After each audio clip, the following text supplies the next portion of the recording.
بسم اللہ الرحمن الرحیم۔ السلام علیکم وہ تمام سامعین و قارئین جو میرے ساتھ ہیں اور پچھلے 28 آڈیوز میں میرے ساتھ چل رہے ہیں، ان کو معلوم ہے کہ ہم اس وقت کاشانۂ بصیرت کے یوٹیوب چینل پہ کتاب پڑھ رہے ہیں قصص القرآن، اور یہ ہے پارٹ نمبر 29 الحمدللہ، اور پیج نمبر 229 میں ہم پڑھ رہے ہیں۔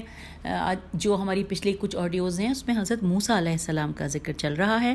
اب آئیے جو اگلی ہیڈنگ ہے جو ہم نے آج پڑھنا ہے، جس کے آغاز کرنا ہے، وہ ہے بنی اسرائیل کی گزرگاہ۔ لکھا ہے کہ قرآن مجید میں بارہا اس بات کو دہرایا گیا ہے کہ موسیٰ علیہ السلام نے خدا کے حکم سے بنی اسرائیل کو بحر عبور کروایا، یعنی بحر یعنی دریا، سمندر، دریا عبور کروایا، اور چند مقامات پر یہ میم یم کا لفظ بھی آیا ہے۔ اب سوال یہ ہے کہ یہاں پر یم، بحر اور یم سے مراد ہے کہ آیا یہ نیل جیسے وسیع و عریض دریا کی طرف اشارہ ہے کہ سرزمین مصر کی تمام آبادی جس سے سیراب ہوتی تھی، یا بحیرہ احمر یعنی بحیرہ قلزم کی طرف اشارہ ہے؟ موجودہ توریت اور بعض مفسرین کے انداز گفتگو سے معلوم ہوتا ہے کہ بحیرہ امر کی طرف اشارہ ہے، لیکن ایسے قرائن موجود ہیں کہ جن سے معلوم ہوتا ہے کہ اس سے مراد نیل کا عظیم و وسیع دریا ہے۔ اگلی ہیڈنگ ہے حضرت موسیٰ علیہ السلام سے بت سازی کی فرمائش۔ آئیے پڑھتے ہیں۔ لکھا ہے قرآن میں بنی اسرائیل کی سرگزشت کے ایک اور اہم حصے کی طرف اشارہ کیا گیا ہے۔ یہ واقعہ فرعونیوں پر ان کی فتح یابی کے بعد ہوا۔ اس واقعے سے بت پرستی کی جانب ان کی توجہ ظاہر ہوتی ہے۔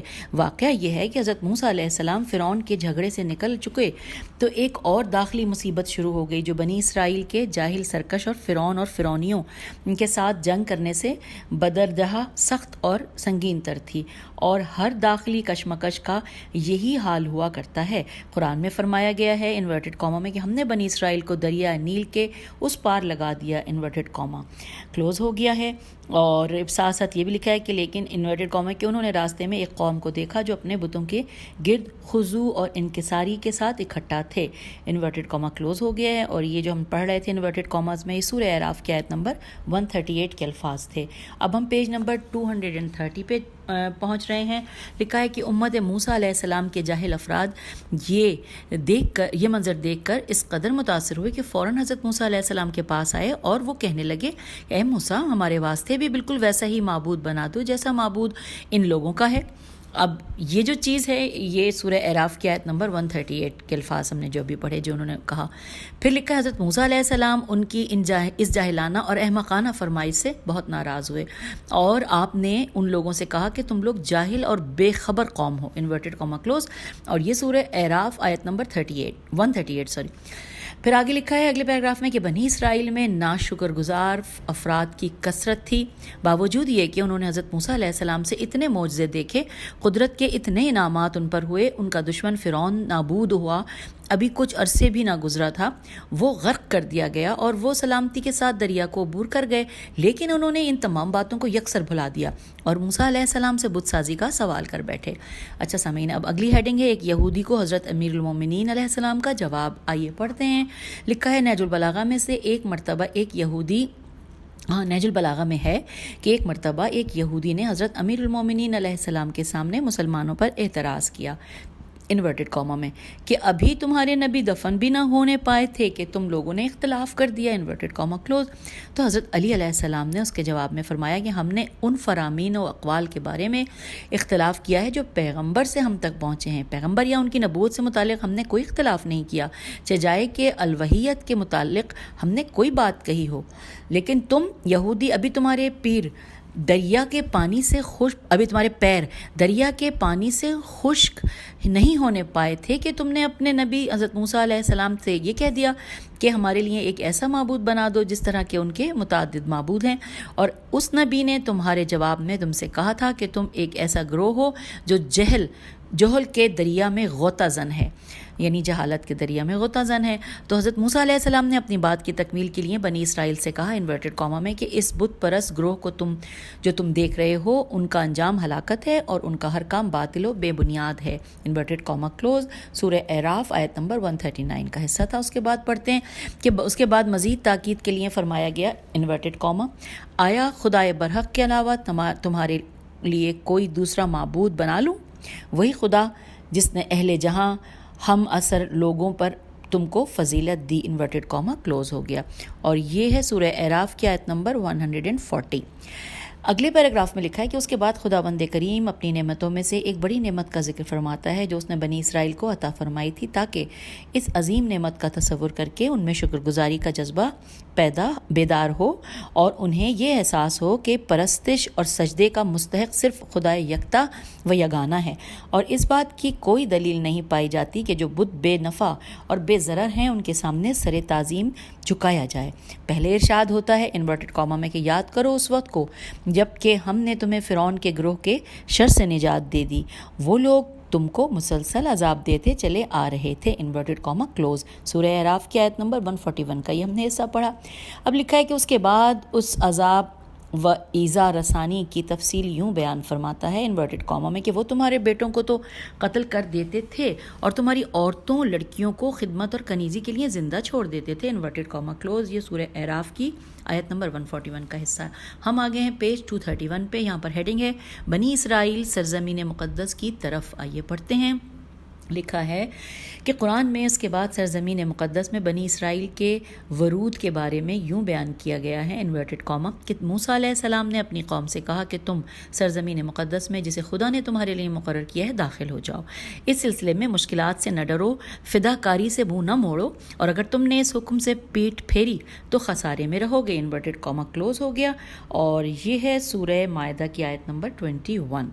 اچھا جی، اب ہم پڑھ رہے ہیں آگے چل رہے ہیں۔ لکھا ہے کہ ارض مقدسہ سے کیا مراد ہے؟ اس سلسلے میں مفسرین نے بہت کچھ کہا ہے۔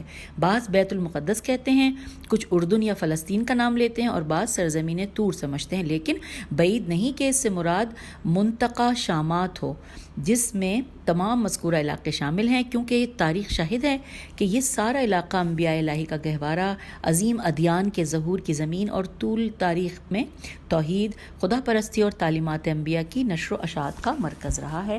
اب آئیے اگلے پیراگراف کی طرف چلتے ہیں۔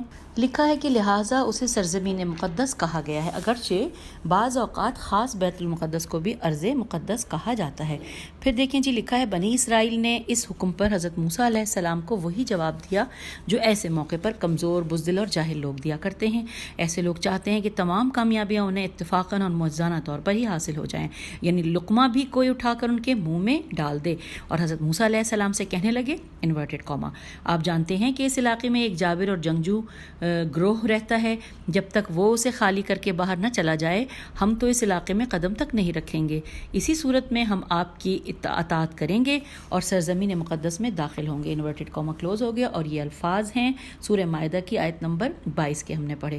پھر آگے اگلے پیراگراف میں لکھا ہے کہ بنی اسرائیل کا یہ جواب اچھی طرح نشاندہی کرتا ہے کہ طویل فرعونی استعمار نے ان کی نسلوں پر کیسا اثر چھوڑا تھا۔ لفظ لن، لام نون لن انورٹڈ کاما میں ہے، جو دائمی طور پر دلالت کرتا ہے کہ اس سے ظاہر ہوتا ہے کہ وہ لوگ سرزمین مقدس کی آزادی کے لیے مقابلے سے کس قدر خوف زدہ تھے۔ چاہیے تو یہ تھا کہ بنی اسرائیل صحیح و کوشش کرتے، جہاد و قربانی کے جذبے سے کام اور سرزمین مقدس پر قبضہ کر لیتے۔ اگر فرض کریں کہ سنت الہی کے برخلاف بغیر کسی اقدام کے ان کے تمام دشمن موجزانہ طور پر نابود ہو جاتے اور بغیر کوئی تکلیف اٹھائے وہ وسیع علاقے کے وارث بن جاتے تو اس کا نظام چلانے اور اس کی حفاظت میں بھی ناکام رہتے۔ بغیر زحمت سے حاصل کی ہوئی چیز کی حفاظت سے انہیں کیا سروکار ہو سکتا تھا؟ نہ وہ اس کے لیے تیار ہوتے اور نہ اہل، جیسا کہ تواریخ سے ظاہر ہوتا ہے کہ آیت میں قوم جبار سے مراد قوم عمالقہ، عین میم الف لام قاف ہے، اور یہ انورٹڈ کاما میں یہ ورڈ ہے عمالقہ، اس میں لکھا ہے کہ مجھ سے مراد قوم عمالقہ ہے۔ یہ لوگ سخت جان اور بلند قامت تھے، یہاں تک کہ ان کی بلند قامت کے بارے میں بہت مبالغے ہوئے اور افسانے تراشے گئے ہیں۔ اس سلسلے میں مضحکہ خیز باتیں گھڑی بھی گئی ہیں جن کے لیے کوئی عملی دلیل نہیں نظر آتی۔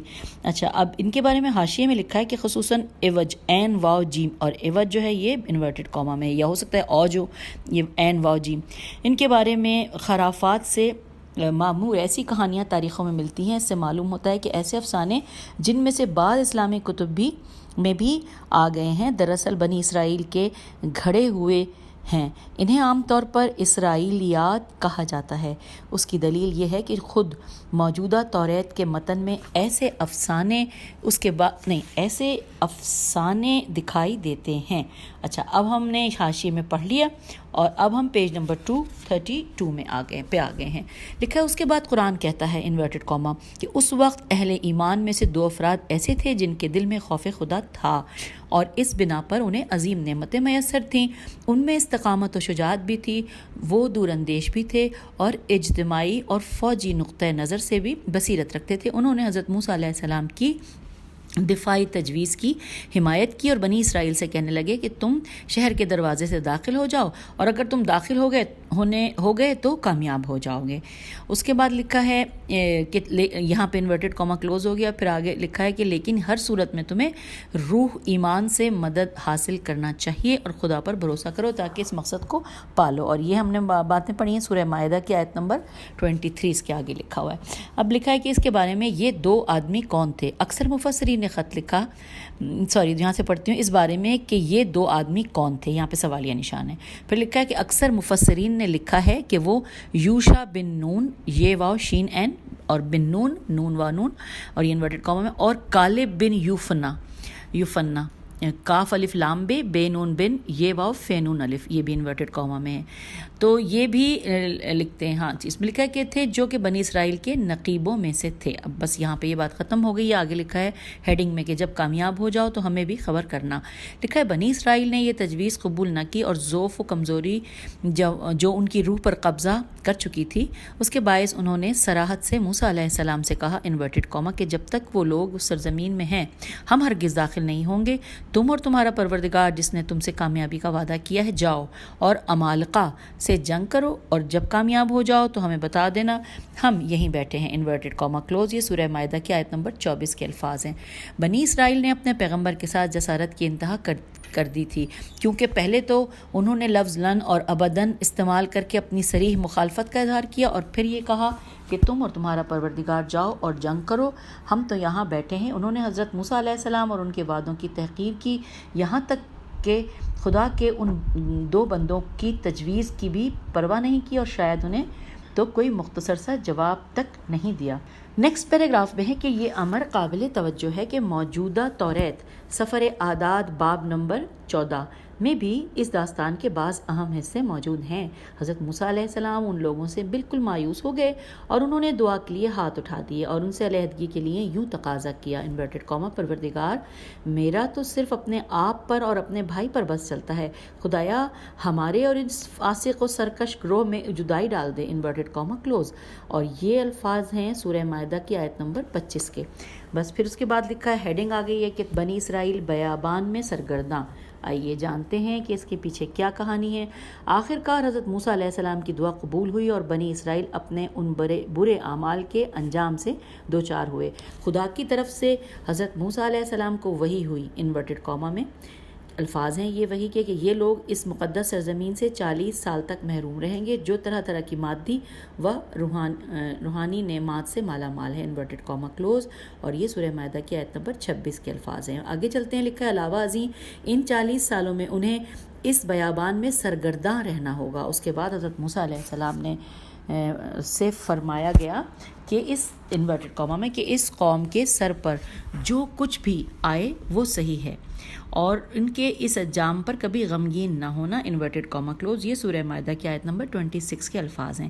آئیے اب ہم پیج 223 پہ آ گئے ہیں۔ لکھا ہے آخری جملہ شاید اس لیے ہو کہ جب بنی اسرائیل کے لیے یہ فرمان صادر ہوا کہ وہ 40 سال تک سزا کے طور پر بیابان میں سرگرداں رہیں گے، حضرت موسیٰ علیہ السلام کے دل میں جذبہ مہربانی پیدا ہوا ہو اور شاید انہوں نے درگاہ خداوندی میں ان کے لیے عفو و درگزر کی درخواست بھی کی ہو جیسا کہ موجودہ توریت میں بھی ہے، لیکن انہیں فوراً جواب دیا گیا کہ وہ اس سزا کے مستحق ہیں نہ کہ عفو و درگزر کے، کیونکہ جیسا کہ قرآن میں ہے کہ وہ فاسق اور سرکش لوگ تھے اور جو ایسے ہوں ان کے لیے یہ انجام حتمی ہیں۔ توجہ رہے کہ ان کے لیے 40 سال کی یہ محرومیت انتقامی جذبے سے نہ تھی۔ اب یہاں پہ آگے لکھا ہے کہ جیسا کہ خدا کی طرف سے کوئی سزا بھی ایسی نہیں ہوتی بلکہ وہ یا اصلاح کے لیے ہوتی ہے اور یا عمل کا نتیجہ۔ در حقیقت اس کا ایک فلسفہ تھا، اور وہ یہ کہ بنی اسرائیل ایک طویل عرصے تک فرعونی استعمار کی ضربیں جھیل چکے تھے۔ اس عرصے میں حقارت آمیز رسومات اپنے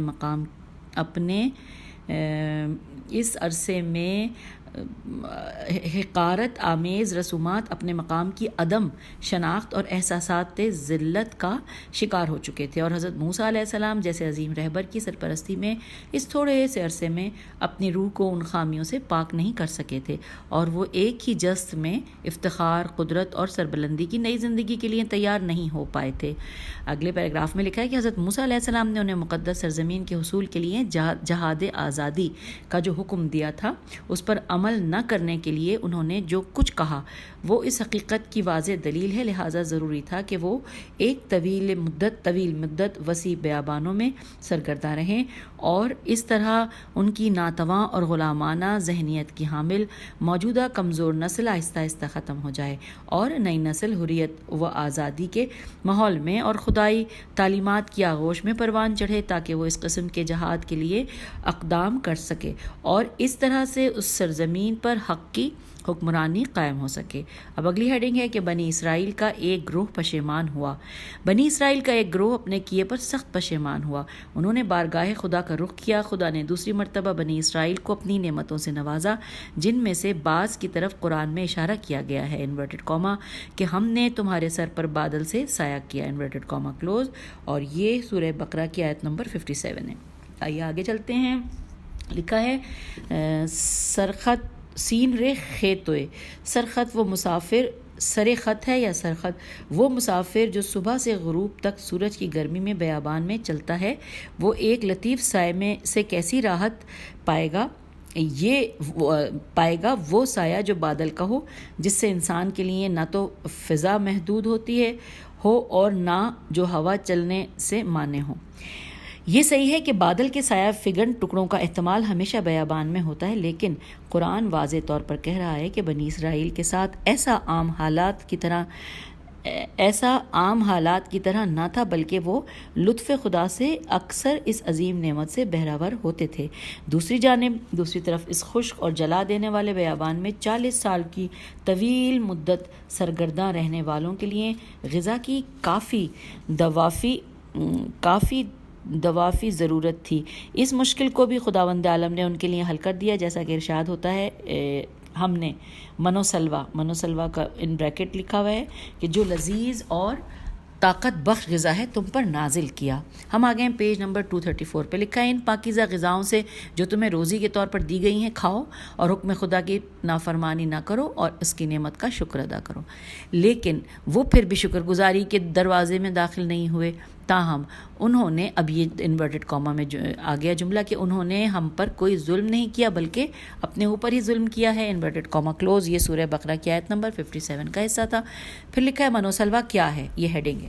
لکھا ہے نبی اکرم صلی اللہ علیہ وآلہ وسلم سے منقول ایک روایت کے مطابق آپ نے فرمایا انورٹڈ کاما کہ کھمبی کی قسم کی ایک چیز تھی جو اس زمین میں اگتی تھی، انورٹڈ کاما کلوز ہو گیا۔ پھر لکھا ہے پس معلوم ہوا کہ من ایک قارچ قاف الف ریچے تھی جو اس علاقے میں پیدا ہوتی تھی، اور یہ جو ہم نے پڑھا ہے کھمبی سے لے کے یہاں تک کا، یہ اس کے بارے میں لکھا ہے حاشیے میں کہ توریت میں ہے کہ من دھنیے کے دانوں جیسی کوئی چیز ہے جو رات کو اس سرزمین پر آ گرتی ہے۔ بنی اسرائیل اسے اکٹھا کر کے پیس لیتے ہیں اور اس سے روٹی پکاتے تھے جس کا ذائقہ روغنی روٹی جیسا ہوتا تھا۔ تو یہ ہم نے پڑھ لیا اس کے بارے میں۔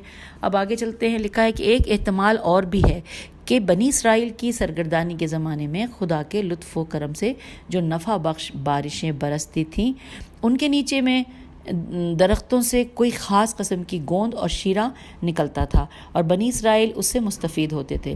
بعض نے کہا ہے کہ من سے مراد وہ تمام نعمتیں جو خدا نے بنی اسرائیل کو عطا فرمائی تھیں، اور سلوہ وہ تمام عطیات ہیں جو ان کی راحت و آرام اور اطمینان کا سبب تھے۔ سلوہ اگرچہ بعض مفسرین نے اسے شہد کے ہم مانی لیا ہے، لیکن دوسرے تقریباً سب مفسرین نے اسے پرندے کی ایک قسم قرار دیا ہے۔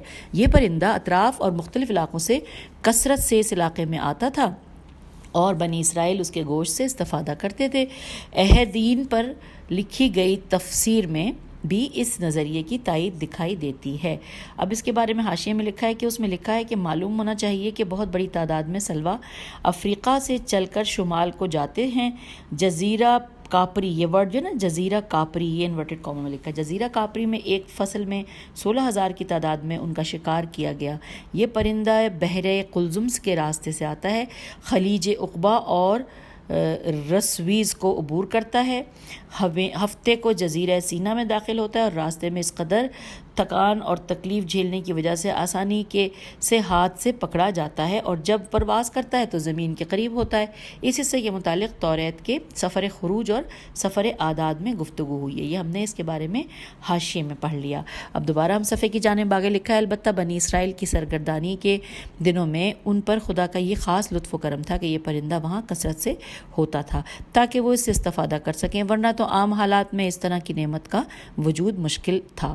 بعض دیگر حضرات کے نزدیک من ایک قسم کا طبعی شہد ہے، اور بنی اسرائیل اس بیابان میں طویل مدت تک چلتے پھرتے رہنے سے شہد کے مخزنوں تک پہنچ جاتے تھے، کیونکہ بیابان تیا، یہ جو ورڈ ہے بیابان تیا، یہ ہے کہ یہ انورٹڈ کاما میں بیابان تیا کے کناروں پر پہاڑ اور سنگلاخ علاقہ تھا جس میں کافی طبعی شہد نظر آ جاتا تھا۔ اب اگلے پیراگراف میں لکھا ہے عہدین، یعنی کہ عہدین کے آگے بریکٹ میں لکھا ہوا ہے توریت اور انجیل۔ عہدین پر لکھی گئی تفسیر سے اس تفسیر کی تائید ہوتی ہے جس میں ہے کہ مقدس سرزمین قسم قسم کے پھلوں اور شگوفوں کی وجہ سے مشہور ہے، اسی لیے شہد کی مکھیوں کے جتھے ہمیشہ پتھروں کے سوراخوں اور درختوں کی شاخوں اور لوگوں کے گھروں پر جا بیٹھتے ہیں۔ اس طرح سے بہت فقیر و مسکین لوگ بھی شہد کھا سکتے ہیں۔ اب ہم آگے ہیں پیج 235 پہ لکھا ہے، اس تحریر سے بھی واضح ہوتا ہے کہ سلوا سے مراد وہی پر گوشت پرندہ ہے جو کبوتر کے مشابہ اور اس کے ہم وزن ہوتا ہے، اور یہ پرندہ اس سرزمین میں مشہور ہے۔ اب اگلی ہیڈنگ آ گئی، بیابانوں میں چشمہ ابلنا۔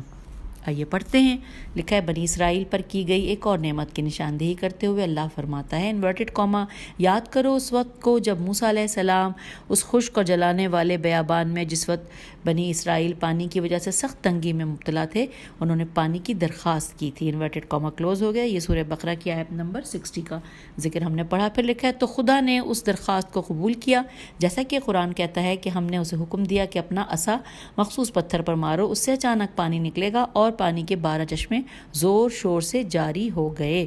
سورہ بقرہ آیت نمبر 60 ہی کی آیت کا یہ حصہ تھا۔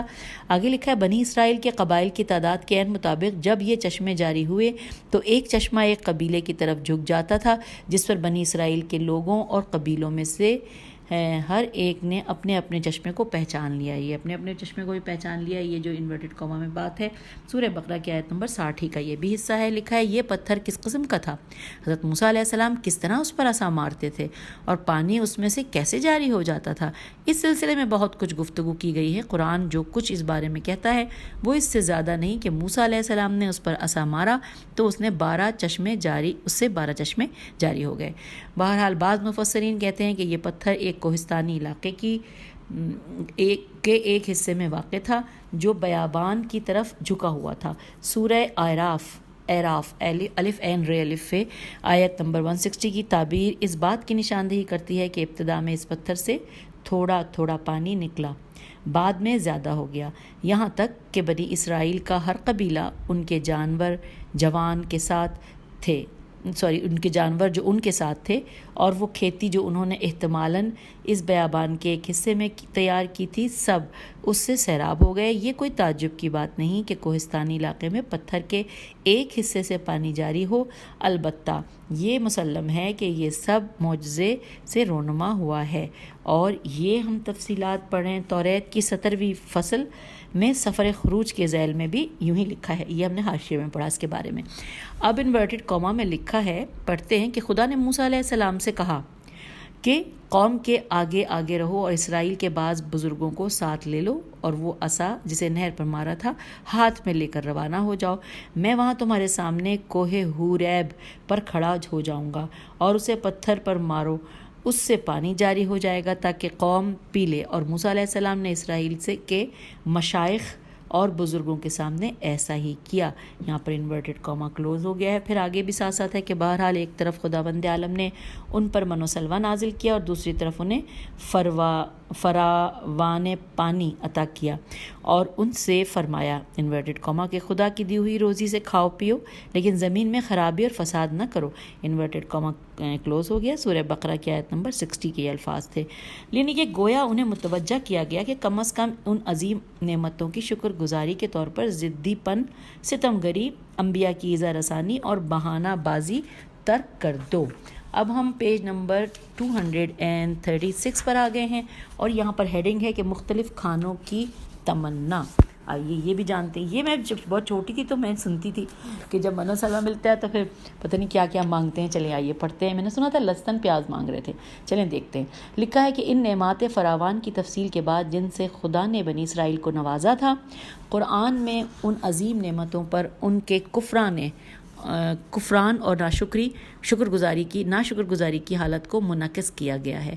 اس میں اس بات کی نشاندہی ہے کہ وہ قسم کے ہٹ دھرم لوگ تھے کہ وہ کس قسم کے ہٹ دھرم لوگ تھے. شاید تاریخ دنیا میں ایسی کوئی مثال ہی نہ ملے گی کہ کچھ لوگوں پر اس طرح سے الطاف الہی ہو لیکن انہوں نے اس طرح سے اس کے مقابلے میں ناشکری اور نافرمانی کی ہو.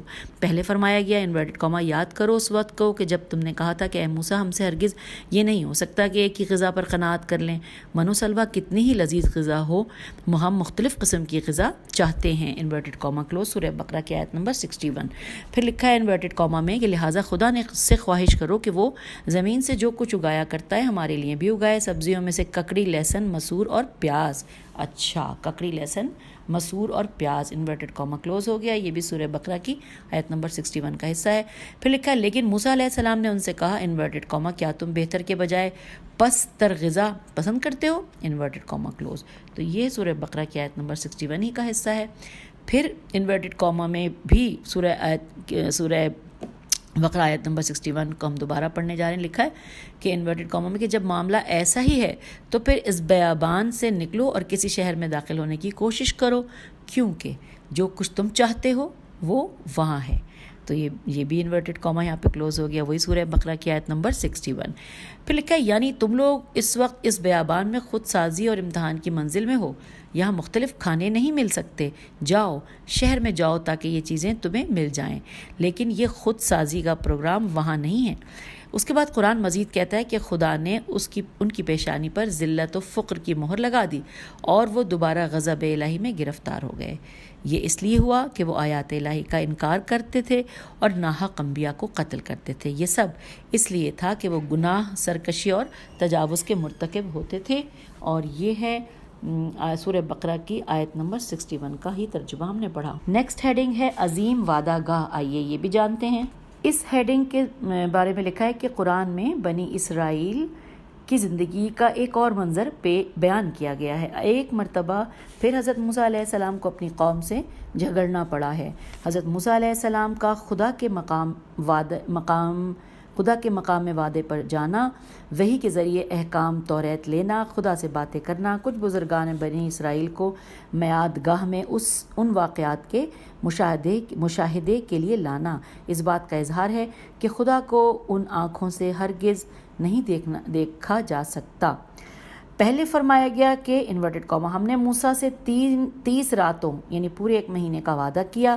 اس کے بعد مزید 10 راتیں بڑھا کر اس وعدے کی تکمیل کی. چنانچہ موسیٰ سے خدا کا وعدہ 40 راتوں میں پورا ہوا. Inverted comma close. یہ سورہ اعراف کی آیت نمبر 142 کے الفاظ. ہم آ گئے ہیں پیج 237 پر. پھر لکھا ہے کہ اس کے بعد اس طرح بیان کیا گیا انورٹڈ کاما موسیٰ نے اپنے بھائی ہارون سے کہا میری قوم میں تم میرے جانشین بن جاؤ اور ان کی اصلاح کی کوشش کرو اور کبھی مفسدوں کی پیروی نہ کرنا. Inverted comma close. اور یہ سورہ اعراف کی آیت نمبر 143.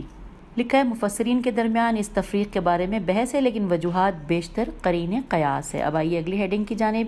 دیدار پروردگار کی خواہش. یہ بھی ہو سکتا ہے کہ ہم یہ ہیڈنگ اپنی اگلی ریکارڈنگ میں پڑھ لیں کیونکہ یہ نیا چیپٹر شروع ہوگا. چلیے پھر ایسا ہی کرتے ہیں. پھر ابھی اجازت چاہتے ہیں. خدا حافظ. فی امان اللہ.